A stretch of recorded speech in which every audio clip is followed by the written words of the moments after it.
दुनिया तक पर टॉप 5 में देखिए। भारत से व्यापार फिर शुरू करने के फैसले पर पाकिस्तान ने यू टर्न ले लिया है। पाकिस्तान के विदेश मंत्री शाह महमूद कुरैशी ने कहा कि कैबिनेट ने भारत से चीनी कपास के आयात को मंजूरी नहीं दी है।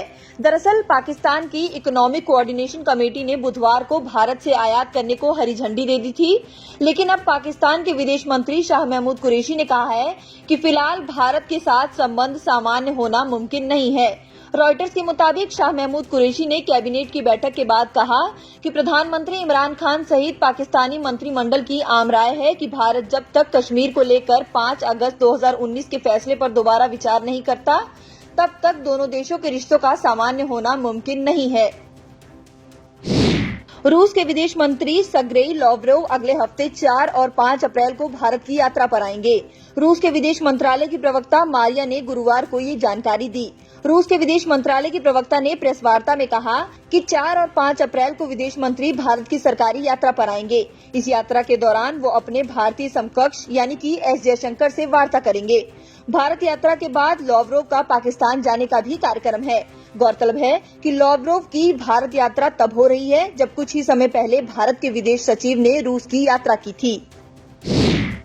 अमेरिकी अंतरिक्ष एजेंसी नासा ने अपनी वेबसाइट पर ताइवान को एक देश बताया, जिसके बाद चीन ने नासा से अपनी गलती को जल्द से जल्द सही करने को कहा। चीन ने घटना को अक्षम्य बताते हुए कहा कि नासा ने देश के 1.4 अरब लोगों की भावनाओं को आहत किया है। दरअसल वेबसाइट के ड्रॉप डाउन बॉक्स में ताइवान देशों के विकल्पों में शामिल है।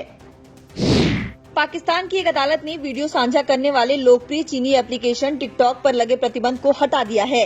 कोर्ट ने पाकिस्तान के टेलीकम्युनिकेशन अथॉरिटी को ये सुनिश्चित करने का आदेश दिया है कि इस पर कोई अश्लील सामग्री अपलोड न हो।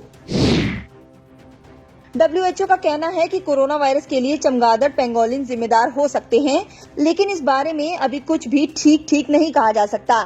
इस दिशा में अभी और जांच किए जाने की जरूरत है।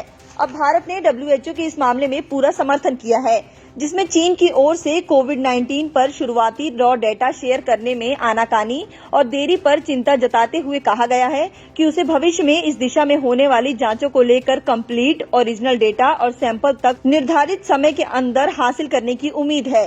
भारतीय ड्रग रेगुलेटर की एक्सपर्ट कमेटी ने रूसी कोविड वैक्सीन स्पुतनिक वी को इमरजेंसी इस्तेमाल की मंजूरी अभी नहीं दी है।